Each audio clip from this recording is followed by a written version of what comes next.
2 of Rectangles Podcast. We are your hosts. My name is Janackeh. My name is Nick. And today, we're not going to actually cover a certain film that's actually the biggest film of the summer right now. That film is F1. If you don't know, you probably should know because it's made a lot of money. It also cost a lot of money. But it was Apple's big gamble into actual doing big budget films. But what are the actual two movies we're covering today? Yeah, so today we are actually talking about the Ayrton Senna documentary named Senna about the F1 champion from Brazil, as well as the 2001 movie Driven with Sylvester Stallone and Kit Pardue. So, with that being said, I feel like the people should be doing something. Yes. Please, please, please like, subscribe, and share this episode, and let your friends know about our pop culture hot takes. We would definitely love your support. Definitely. And on Apple Podcasts, go ahead and give us those 5 stars. And anywhere else you listen to podcasts, we're already on there. But let's start off today with Driven. I want to go with the oldest movie. Now, this is a really weird way to tackle this because, just FYI, Driven's from 2001. It is at the time, a very modern take on open wheel motorsport. On the other hand, the newer movie we're covering today actually takes place all through the 80s and some of the early 90s. So we're going to kind of go back chronologically, and then we're going to jump ahead to what's going on right now. I mean, breaking news that we just did right before recording the podcast that we were looking into. So, with Driven, seeing the F1 trailer and knowing what that movie was about, I was sitting there and I was like, wow, okay, the old man, Brad Pitt, goes to help out the young hotshot kid, Damson Idris, to revive this failing F1 team and get the hotshot to where he needs to be to become a champion. This is another movie. I saw this movie. I saw this in the movie theater with my old man back in high school. That movie was Driven. Now, did they directly copy this movie? Well, I hope not. Because the movie's actually not that great. Not that great. It was an actual bomb at the time. And funny enough, comparing it, now this was a big budget movie. A lot of money spent into it, just like the new movie that just came out. There was a little lesser known, lesser budgeted movie that's now a huge worldwide franchise that came out pretty much in the same summer, which is Fast and the Furious. Driven on one end was very high octane. To me, it felt like a music video from the 2000s. Yeah. It could have easily been a Madonna video, or like the angles, the lighting, The CGI, the hair, the fashion, everything screamed, okay, cool. This is either shot between 98 and 2001 at release, because it definitely had the millennium shiny shine all over it. And then compared that to the gritty, they were stealing DVD players on Fast and Furious. Now they're in space. It's kind of weird how those two worlds crossed over and went totally different directions. One stopped for a pit stop, Driven, never to be seen ever again. The other one went off the ramp and into the stands. Now, Driven, the biggest thing about Driven to me is, did they ever see a F1 race or IndyCar race before they made this movie? Because we see a lot of wrecks, right? Yeah. Have we ever seen anybody fly upside down vertically on the track in a casual race? Yeah. Yeah. So two things that we found out after watching these movies, and after watching Driven specifically, is that it turns out that Sylvester Stallone actually wanted to make a Ayrton Senna biopic, which we didn't even realize that there was a connection between the two when we watched them and kind of put them together. But yeah, there was absolutely a connection because that's what he originally set out to do, but ended up with this movie Driven instead. And also, Driven is not an F1 movie. It's No. actually kart, which is Championship Auto Racing, and I don't remember what the T stands for, but yeah, it's an acronym for another type of racing that isn't directly F1, but I don't know. It to me it made sounded like it's like the American version, I Well, guess. yeah, it's similar in the vein. I mean, yeah, I would consider it actually to be the American Soccer League, like Major Okay. League, like MLS, Yeah. to actual like the European leagues, especially English Premier, Okay. right? Where all the money, all the glitz and glamour, and those footballers are put on like massive pedals at like Arsenal, shout out to Arsenal, and also like Manchester and other things like that. Versus, we have our own guys at home. Well, Messi's here, but otherwise, outside of that, nobody really knows probably most of those guys. Right. But yeah, I think it's a pretty telling of that F1 did not give them the rights for this film, and hence Okay. now F1. This is a actual like official movie Right. for F1. Yeah. So I wonder, did F1 see the script? Did F1 just not believe Sylvester Stallone, who not only stars but wrote and produced this film, like his many other films?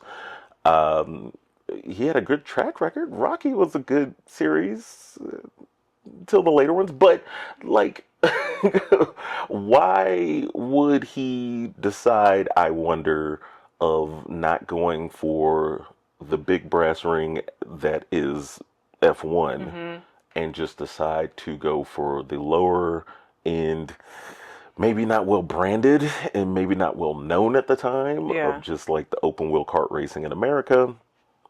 Who knows? Probably politics. Right. Yeah, it sounds like that's what he could get at the time. So, Yeah, and I mean, sometimes you got to work with what you got, but wow.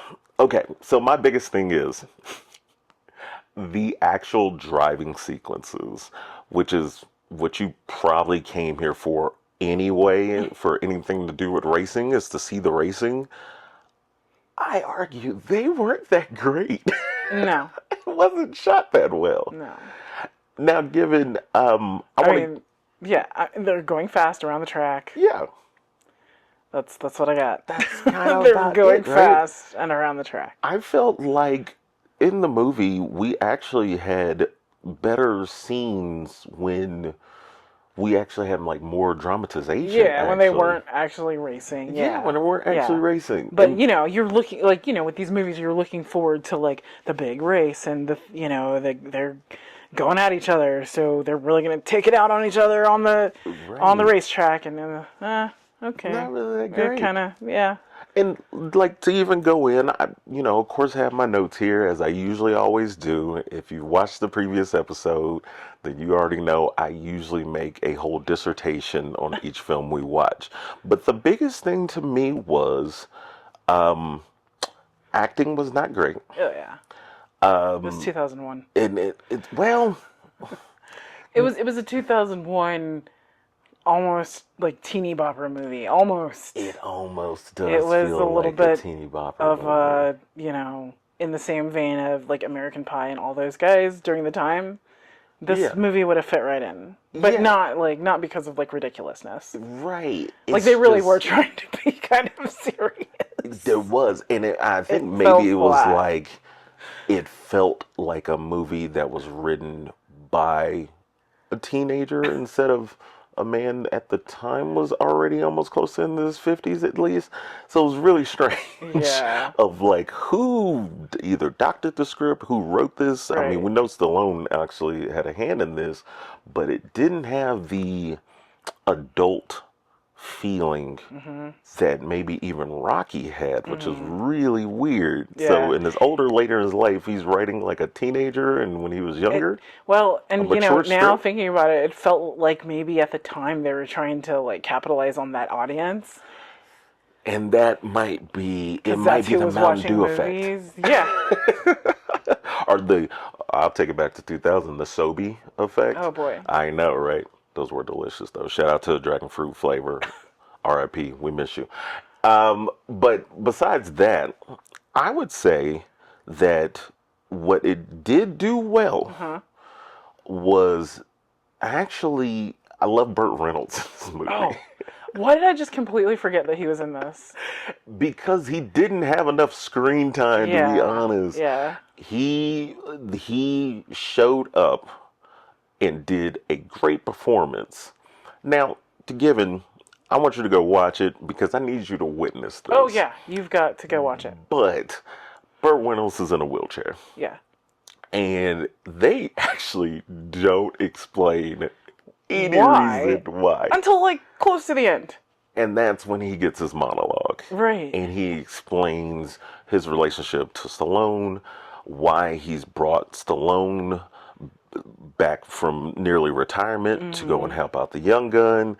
And which they should have done all of this way earlier in the film to give us context of who is he and why and what. Stallone just shows up. Yeah. Literally. He shows up. Well, no, he calls him. No. I'm talking about when he shows up in that scene and he's welcomed back to great, like, applause. Yeah. To say, hey, guys, I'm back. I'm on this team. Right. And it's like, nobody got the memo of this. Right. That's the crazy part. Yeah. Burt Reynolds, great performance, but bad actual racing manager. Because I want to go into also, there's a huge plot point in this movie of where Stallone just needs 10, 15 minutes with Kip. Yeah. He just needs time to talk to him, and the plot somehow, through all these races, all these time, that he cannot get him in a room to talk. Now, I want to delve into this a little later with Sienna. There's obviously tension that's usually on a team. If you don't know, or new to the F1 world, there's usually always 2 drivers per team on any open wheel racing. So that sometimes can even go from junior kart at times and grow up to like Indy style racing to F1 racing. Now, it seems almost like somebody did not know the sport when writing this, because if you're on a team, which is only 2 of you guys, that you cannot get 10 minutes with your teammate. Right. That's all Stallone was asking for. And then that's the catalyst to have this revitalization of this team. This is them getting over the hump of the movie, and the hump of the team of winning is literally Stallone just saying, hey, I've been there before. I've done this. Maybe I have something to show you, and you have something to show me. It's a classic movie trope. Yeah. But they took so long to get along, to it. Yeah. I felt like it was wasted time. Right? So that was really weird. But that leads us into... Senna. No. What? Which one? The race. Oh, in no. the streets. That's probably why I wanted to go to Senna, because we have to talk about the big race in the middle of the movie that is impromptu, where Kip Pardue, I forgot his name in the film, I apologize, but his character gets all, up in arms and frazzled and decides to jump into and mind you, it seemed like the car that he jumps into was like a prototype for this, showing off during this big race that they're at, and he jumps into this prototype car and decides to take off through the streets of downtown Chicago. Yes. And then Stallone jumps into the other one and follows after him. It's ridiculous. Okay. The CGI alone is so laughable. But, you know, we had to keep in context the whole time we're watching. We have to remember this is 2001. It is now 2025. true. It's not going to look the same. However, whew, All right, so yes, I tried to let them live a little bit by just fast forwarding, but okay. I have two gripes with this film. Not only that race, that is totally unbelievable. Nobody faces charges for driving open, right. multi-million dollar prototype F1 cars, or well, Indy F1 cars, through the streets with the public at insanely fast speeds. I think there's one part in the scene where there's actually like a state trooper that they show the speed gun and they're going like 153 miles an hour or something to that effect. And then after that scene, they literally get out of the cars, leave them in the Leave them in the street street of Chicago. and just move on. Shout out to Chicago. Like but it they didn't left happen. it in the middle of the street of Chicago, in traffic. And they go and have a heart-to-heart conversation. Stallone gets his 10 minutes. Okay, so we had to purposely harm these drivers Right. who are worth millions of dollars just of themselves. Right. The multi-million dollar cars. Putting the whole public at risk Yes. by ripping off sewer drain caps, flying off from the, I guess, well, Yeah, it was definitely like straight out of Mario Kart. it's actually more ridiculous than Mario Kart. I believe the Rainbow Road more than I believe this actual scene would be more realistic. Now, given, I understand we have to have something to put butts in seats, but at the same And time, it was 2001. it's 2001. I have to keep going back to that because it's relevant for the time. And then my second gripe, which is also another race scene. In that scene, which is also our rectangle shot for this movie, but there's some contention with another driver that Stallone has replaced. They put him back onto the team to do another race to kind of prove himself that he can keep up. And he gets into a very violent, crazy crash that also brings along a rectangle shot. Now, a rectangle shot from this movie would be him flying through the air. It actually, with the CGI and all the shots, I almost feel like that was somewhat of a practical shot, it seemed like. It seemed actually pretty believable for even though GoPro didn't exist at the time, this would be essentially a GoPro shot from first person angle, him flying through the air, almost about to meet certain doom, and other race, like, Well, we're not gonna give away what happens. Yeah, I'm not going to give away fully what happens because you do need to go watch it. But there are some scenes in that race where I am like, wow, this feels really unrealistic. Yeah. Until we started kind of watching some other things with F1. And then I realized, oh, drivers may not listen to their team all the time. Actually, it seems like they do it a lot. It's very drama-filled in the sport. I would say it's almost a real housewives level of like drama.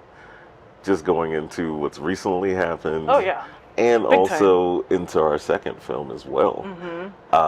And that drama. So it seems like, I don't know much past the 1980s of racing too much, but I'm safely to assume that there is just a lot of drama that happens in motorsport that doesn't really get mentioned that often.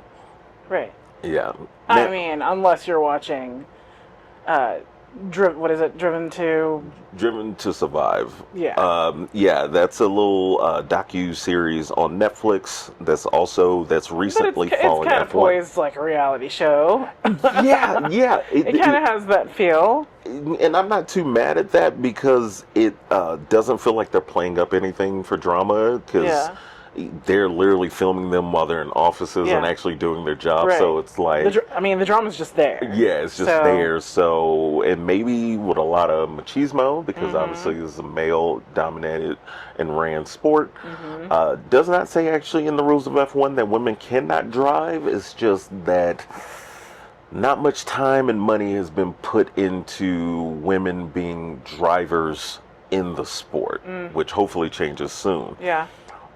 But to also say, I would say there's more diversity now than there was looking at F1, say even 30 years ago. Oh yeah, 1,000%. Yeah, and even in the movie Driven, obviously it's a white cast, like a straight white cast. Yeah. And it's like the only diversity I would say is probably the secondary driver, Momo. Yeah. Who's that's the problem with that movie. Oh no, and the other guy. Yeah. The competitor guy. He's like definitely German, European, but he's a German actor anyway. Yeah.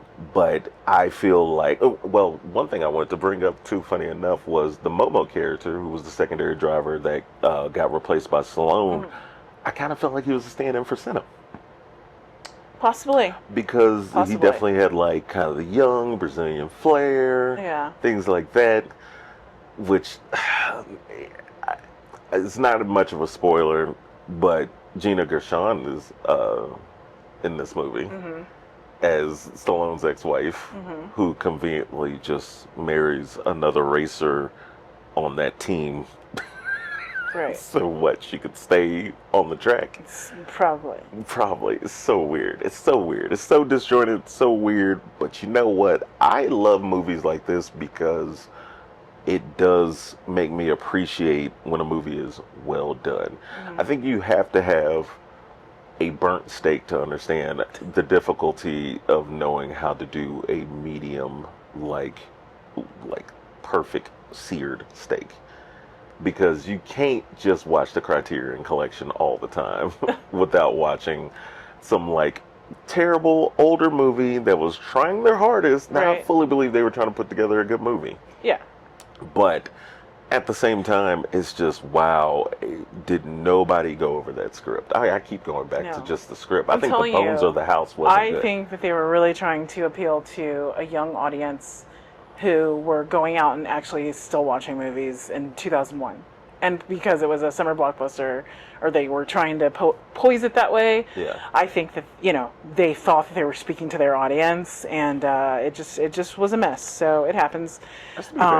But so before we transition into our second film, I want to invite everyone, if you are listening with us right now, to go ahead and like, subscribe, and share this episode. We would greatly appreciate it. We want to get this out to the masses and have more listeners, more discussion, more engagement in these pop culture takes that we have on lesser known films and documentaries. Yeah, like everybody, we're on the couch. For our audio listeners, we're obviously on the couch as we usually are. Pull up a seat, get on the couch, and just, hang out and talk to us. So yeah, engage us on the social media that we have running. Also, we still have that Patreon coming as well. And of course on Apple Podcasts, as I say it all the time, because I'm a big audio podcast listener, go and give us those 5 stars. It really help us out, guys. Absolutely. Now, with the second movie. Yes. Which is the actual documentary. Yes. And I promise, guys, it just so happens we're doing a lot of documentaries right now. We're going to switch it up. We're going to get around everything because we watch everything. Yeah. But we've got some shows coming up. Definitely different stuff. Yeah. This was just very in the moment for, talking about F1. So I want to start off talking about Senna because I actually had no concept of who this guy was, knew nothing about him, jumped into this documentary, and I loved it. So when the documentary starts, you realize that it is all archival footage. There's no, talking heads. There's no, jumping to interviews and, seeing how the people look now, even though they're talking about the stuff that happened in the 80s and I think did it start in the 70s, some of the footage, or was it strictly 80s? His childhood was footage from it goes back, but all of the footage that you see is from, I guess, like the 70s to the 90s primarily.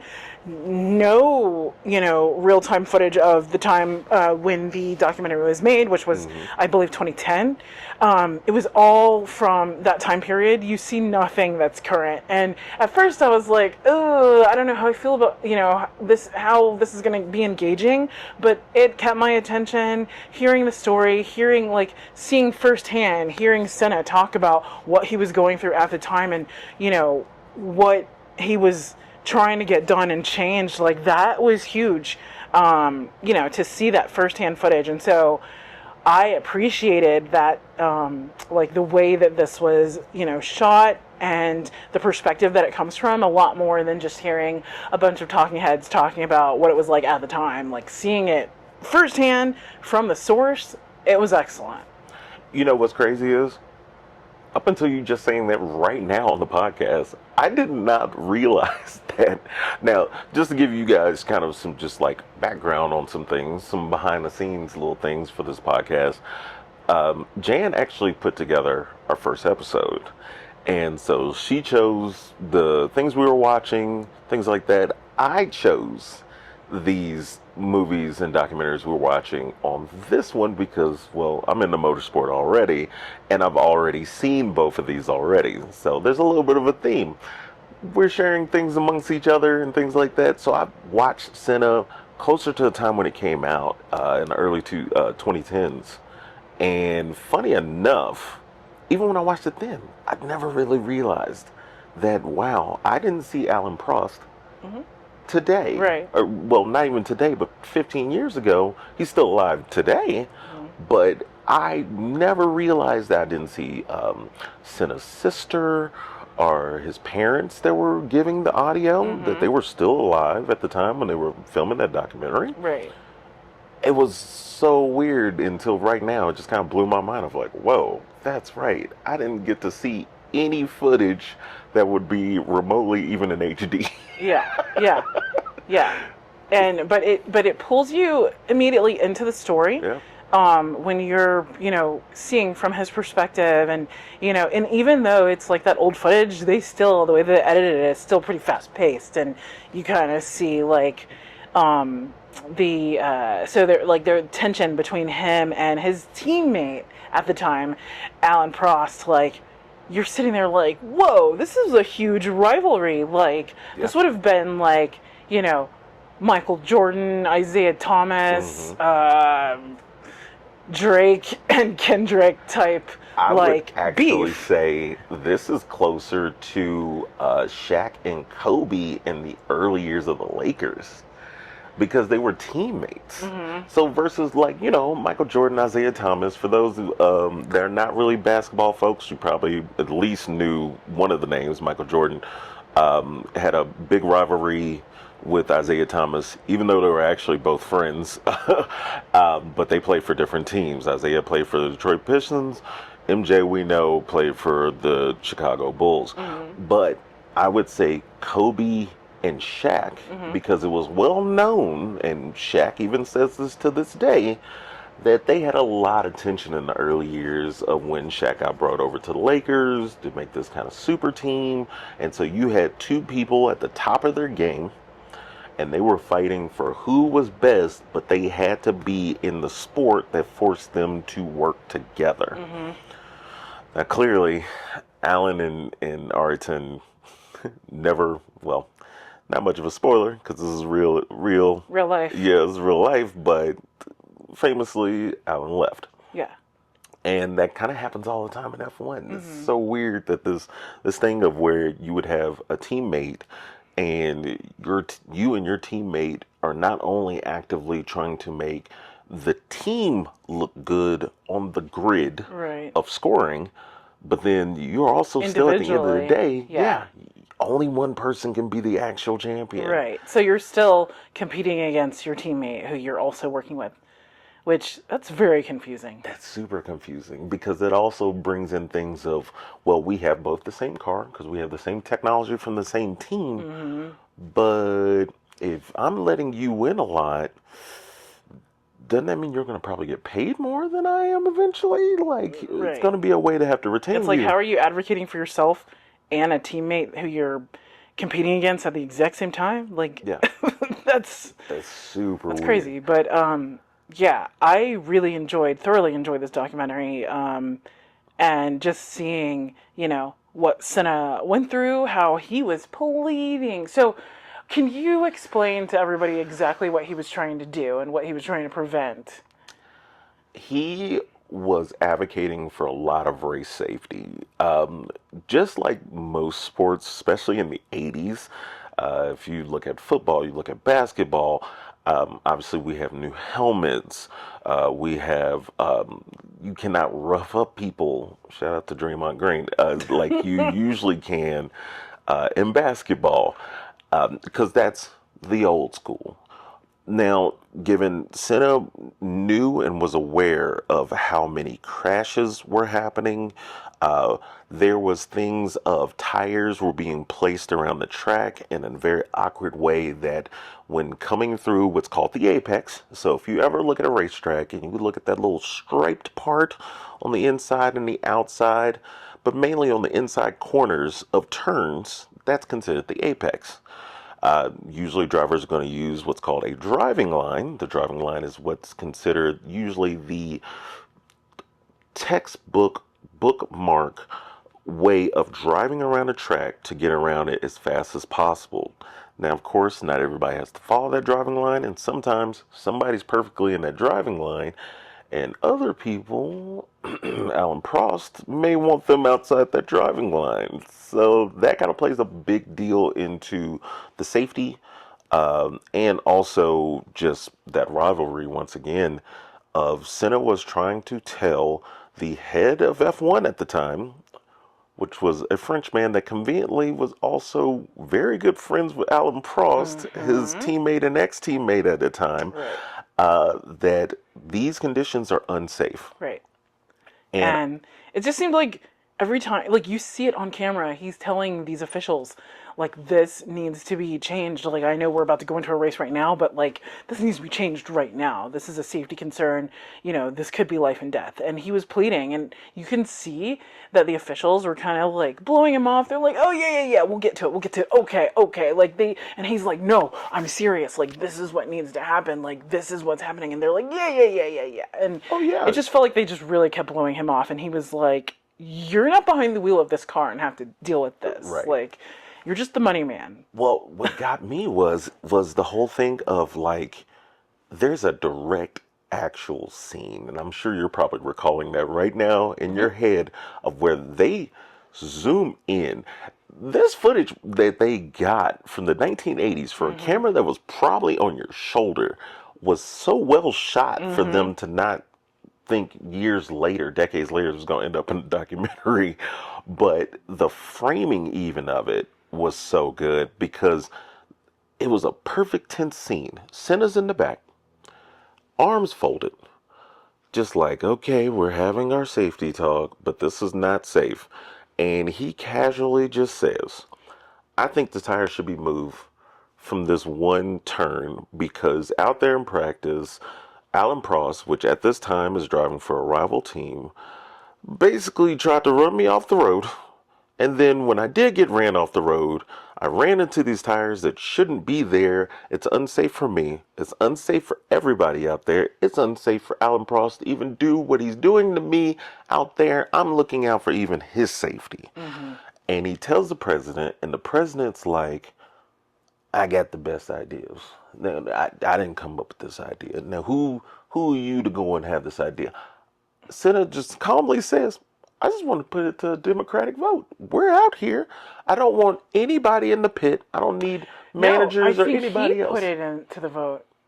I think it was Well, the president guy. well, he did, but the thing was that Senna said was, I want just the drivers Yeah, yeah, yeah. to have a vote, which I think conveniently was like well executed by Senna in the moment of him saying, no, no, no, no, no. You don't get a say. I know you want to put it to a vote so you can put your hand up, but I just want the guys who are putting their lives on the line on the track to have their hands up. And, well, the vote went Everybody wanted to remove the tires to make it safer. Nobody wanted to vote to go with the president. Mm-hmm. And you can see on the president's face as they zoom in that he's just like, okay, you're right. You got me on that one. And I love it. Yeah. Well, because everybody realized it was a safety concern, but it seemed like it was Senna, like the lone voice, screaming out in the wilderness, and nobody was listening. Yeah, So, definitely, definitely. but yeah, between the rivalry between the two of them, between him advocating for safety, even with guys that he was competing against, like it was a very compelling story. And we haven't even gone into how he was such a huge, like, Brazilian figure. Like, they worshipped him. They were like, oh my god, this is all we have. Like, when they show people in Brazil, they're like, this is the one thing that makes Brazil great. And so yeah, he was definitely a big deal at the time, and definitely for his people. Yeah, especially. I think also too, I love that about the documentary. It showed us Brazil in the 1980s, Mm-hmm. which I feel like after watching so much film and TV and things like that, I know what Brazil in the current day looks like, or even, over the last 10 years, even after having the Olympics there. Mm-hmm. But then seeing it in the 80s is just such a trip to see because I did not know that that country was going through so much economic turmoil, which they're still kind of going through today, and Mm-hmm. also corruption in the government that's Yeah. directly involved with, well, even our president being involved with their ex-president and the felonies that have been committed in that country. But it's a beautiful country. Like Mm-hmm. the shots they showed of it, the shots they showed of the architecture, which I love Brazilian architecture, and then also just seeing the people. Mm-hmm. For those that don't know, Brazil is actually, they speak obviously Portuguese. It started off as a Portuguese colony that you have a mix of Portuguese people from Europe, the natives that were there, and then also big African influence because outside of the United States, Brazil was also one of the biggest like participators in the African slave trade. Actually, more. Looking into just the history of Brazil over the years, it's actually quite shocking how African slaves were actually treated there. But it's cool to see that it's like I felt like in a F1 race, Mm-hmm. which is predominantly, honestly, white European led, that you see this brown man show up, Mm-hmm. be one of the coldest folks out there. Mm-hmm. I mean, when they show the footage of this racing, they explain through and like you get to see it yourself. But the fact that he just knew what to do in that car in any given turn or any given track, they've never seen anybody like this before. Mm-hmm. And this is before computers got involved. Right. I love that that was actually a big contention that around the time, I want to say it was like 1988, Mm-hmm. that the Team Williams start actually having a computer controlled dampening system and being able to do a lot of things that you were supposed to do manually Yeah. yourself by feel. Mm-hmm. It was doing it itself. And he just could not wrap his mind around. It's almost like somebody who processes at a high level and then AI shows up Yeah. and you're like, what do I do here? What do I do Right. with this? They're taking our jobs. Yeah, they're taking their jobs, right? And so, it's like man versus machine, a part of that story, which I feel like Yeah, was a small absolutely. part, but it Mm-hmm. was an important part for now, Yeah. um, in this era of like autonomous driving on our city streets. Yeah. Um, I just really thought that this documentary is really well done. Yeah. And I think that there's like little small cues and small things to that to this film that just make it so good. And like this is a must see film. Driven, I want you to see. Senna, you have to see. Absolutely. Even if you have no um, interest in F1, Yeah. you're just listening to this Mm-hmm. podcast. Thank you for listening. But this is like great craftsmanship of how to do a documentary Mm-hmm. and do it so well when you have things of a lot of archival footage, Yeah. which is a rare position to be in, it seems like, for a lot of documentaries we Right. watch. I feel like they're filler when they try to show who these people are that have been involved with it or somebody in the background of it. And they, because they may only have realistically 20 minutes of footage, but we need to make a 2 hour documentary. Mm-hmm. Yeah, Senna was wall to wall. You saw Senna through his teenage years. Mm-hmm. Luckily, his parents had like a decent amount of money to get their kid into junior karting, have a video camera to record like archival, like family, like vacation footage, but then also, of course, him growing through the world Yeah. of sport, having that footage, having the footage on the cars themselves, Mm-hmm. which they did say was somewhat new technology at the time already in the early 80s of already having kind of like these like GoPro type cameras on the car. And then unfortunately, also having footage of the subject's untimely demise. So obviously, Ayrton Senna is no longer with us. He passed, I believe that was in 91, if I'm not mistaken. It was 91, 92, on the track during a race. Uh, Probably, I feel like it was 93, was it 94. 93, 94? It I feel may like it have was been right in 93. there. I think it Yeah. actually might have been 93 because I think he won 92, if I'm not mistaken. I think he won the 92 series. Yeah. So it was I want to say it was the second race of the 93 series, then it was of where, and I love how you pointed that out. There was a particular scene Mm-hmm. right before his death Mm-hmm. that he was talking about safety Mm-hmm. with a certain someone Immediately before. Yeah. immediately before. Yeah. And Like he then, never changed his tune. He was always saying this. He was like, "This needs to change. This mhm, needs to, be improved." And you know what? Definitely go watch the film. Fast forward to now, the changes were made, and nobody else has died on the track. nobody else is dying on track. Now, I want to kind of go into a couple F1 facts Okay. that I came across.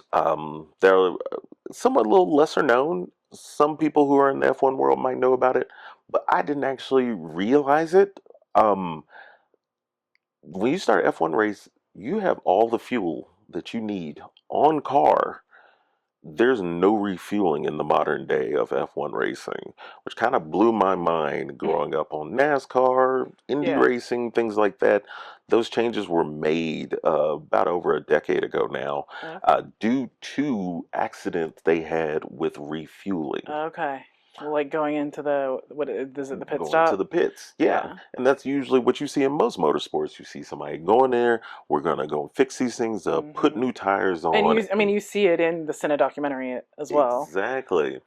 But since we had so many accidents, no deaths though, but accidents with people catching on fire in the actual cockpit, you actually now start with all the fuel you need for the race, which is kind of insane. So that leads to things as in drivers may actually intentionally get dehydrated just to shed a couple pounds Mm. to balance that weight out in the car. There are other things. Of course, drivers will relieve themselves during the race. There's no shame in it. You're going to be in that cockpit for a couple hours because you don't leave unless there's an immediate emergency. Actually, to certain times, if you've had to leave the cockpit, you have forfeited the race. Mm. So the whole goal is to have that driver on that track still going, making sure they're getting their laps in to finish that race. Also, the fuel Mm. is actually normal fuel. Okay. That's one thing I didn't actually realize. I thought because these engines were so precise, so powerful, I really almost assumed it was closer to jet fuel that they were running around Mm. in. It's 99 octane. On the high end of most gas that you can go and get at a Shell or a Chevron or anywhere else, it's 93 that you usually see. The only reason why it jumps up is because they make sure it's completely filtered regular gas, but Mm-hmm. they go through every molecule and test it, and it also has to be regulated by the F1 like conglomerate. So they are actually looking over to make sure that they have the correct fuel that everybody else has to even the playing field. Another thing, wind tunnels. So motorsports all about aerodynamics. Your car that's sitting in your driveway, or you're listening to, you're in right now where you're listening to this podcast. Every aerodynamics has everything to do with automobiles in general. But in racing, obviously, it's one of the most important things outside of the driver, and some of the technology is how can we reduce, uh, wind drag and all these other things. So you have to go to a wind tunnel. That is also regulated Mm. by time. So in terms of where like the NBA, the NFL, usually the most losing team would get the highest chance to get the new star on the next season or 2 seasons out. Okay, in the wind tunnel is where they make those differences. Mm. So while you're in the wind tunnel and you're tuning your car, you're lowering it to a certain degree and getting the math right. If you're already the most winningest team, which is usually Red Bull or Mercedes right now in the current day, they're going to get the least time in that wind tunnel to get their like everything in order. Mm. Whereas the most losing team would actually get the most time in there to tune their stuff to try to compete better in the next season. Okay. That was a mind-blowing thing to me. That wind tunnel, which, Nissan and all the other car makers run all their cars through wind tunnels all the time. Imagine if your Sentra could only get wind tunnel time for, 30 minutes while the Maxima gets 3 hours. It's a really crazy concept, but it tries to bring some fairness to the sport. Yeah. So yeah, I love these two movies for totally different reasons. Mm. One's a masterclass in documentary filmmaking. The other one is a failed blockbuster movie. Yeah. But it's funny, it's like a universal thread Uh-huh. because it's really about camaraderie on one level. Yeah. It's about rivalry on the other. Uh-huh. And then it's also just this weird dynamic of teams. Yeah. And so I did want to kind of get into what's recently been happening in F1 since we were Yes. doing a lot of our research. Yeah. So there is Christian Horner, who up until very recently, I mean very recent, like a couple days before this recording, got let go from the Red Bull team in F1 due to some things of impropriety with a female colleague, and also things as in really bumping heads with some of the actual team, namely Max Verstappen, which is one of the biggest guys in F1 racing. He's the new hotshot kid. He's basically the Damson Idris Mm. right now in real life. He's a young hotshot guy. He's been winning, and he's leading the Red Bull team. His father, Joss, has been openly calling out Christian Horner this whole entire time, which you can actually see in the docu-series that Drive to Survive on Netflix. They actually show it in this last new season. But after 20 years nearly at Red Bull, he got let go. So Mm. um, he's open. He got cleared of his charges of misconduct, and he's looking for a new team. Well, so happened one of our biggest stars of F1, Lewis Hamilton, is on Team Ferrari.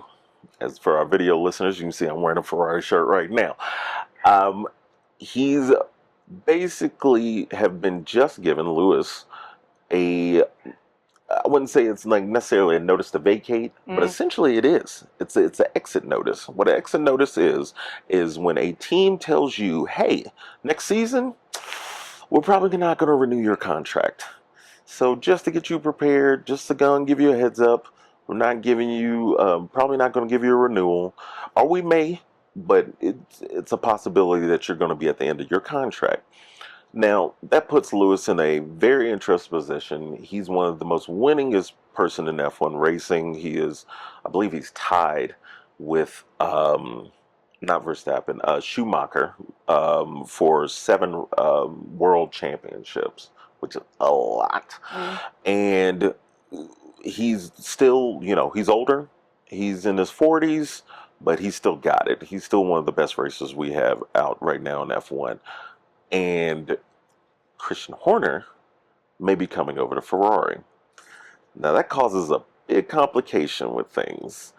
This man's had his whole career sullied right now in the last 18 months of all these trials and tribulations he's going through, even though he got cleared. May not be something that you want to have associated with your brand or your team, some of the drama that he might be bringing. But he is also one of the most winningest managers in F1. So that's kind of where the big contention comes up with. And Lewis Hamilton, who famously drove for Mercedes majority of his career, left Mercedes for Ferrari to actually join his old coach from his junior kart years. And now he may be getting the axe to make way for Horner. And Lewis might be getting the axe possibly for a move for Horner to come in and make his own team, because as has been said by Coach K, who was a very prolific college basketball coach, when they asked him about coaching NBA players, he famously said he doesn't like to actually coach superstars. They don't know how to listen, they don't know how to act, and frankly, I like to coach people that are moldable. That might be the position where Horner's in, of where he doesn't, even though he has a superstar that is one of the best and well-known figures in F1 racing. Lewis Hamilton also was the producer of the F1 movie as well, and gave his technical expertise. He may not want to have the divaness of the drama that might come with somebody that you possibly can't tell how to drive if they've been a superstar since they were a little kid. So, it's the Phil Jackson effect. How can you teach Michael Jordan? This feels a lot like what just happened in the NFL draft as well. With Shedeur Sanders and exactly. That definitely probably had something to do with the NFL draft with Shedeur Sanders, Deion Sanders' son, that was making waves at CU Boulder, and then famously got pretty much intentionally left out of the draft till very late in the round of picks to finally get on an actual team that needs some help. But he definitely deserved more, but they may not want to deal with Deion. That's what the rumor is out of that. So it's always politics. It's always something. It's always something at the end of the day. They're trying to keep a brother down at sometimes. What can I say? But let's just go and cap it off here. I think this is a great spot. Absolutely. Definitely. Now, as we usually try to do, we want to tell you about the next episode. Yes. So thank you for watching this long. Our next episode is going to be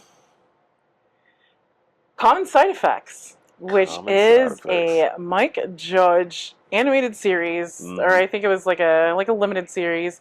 I don't feel like I heard too many people talking about it, and we watched it when it was first released, and it was really good. But I didn't hear enough people talking about it, so we definitely wanted to cover it here. Oh, yeah. So, you can start watching that, getting ready for it, because I think it's, aren't the episodes pretty short? I think the episodes are pretty short. They're like 30 minutes. Yeah, so it's, you can get through it quick, but a lot is happening in that animated show. So you definitely have to pay attention. There's drama, there's suspense, there's comedy, definitely. There's just, a lot of things going on. So if you've listened this long, thank you. Yes. We definitely appreciate it. And we want to invite you once again to like this episode, subscribe on all of our different platforms. Subscribe to us here on YouTube, on Apple Podcasts, Spotify, wherever you're listening right now. Definitely share it out with your friends. Get the word out, and definitely go watch the things that we've watched and the things that we're talking about, because it's really good stuff, and you're definitely gonna get some good stuff out of it. And we want to hear what you're Great. getting out of it. So Yeah. please, Join us leave on the us some couch. comments, and let us know what you got out of it, what you learned, and we definitely want to continue the conversation. All right, guys. Well, that's all we got for this week. We'll see you next week, and keep watching. Yes. Bye, guys. Bye.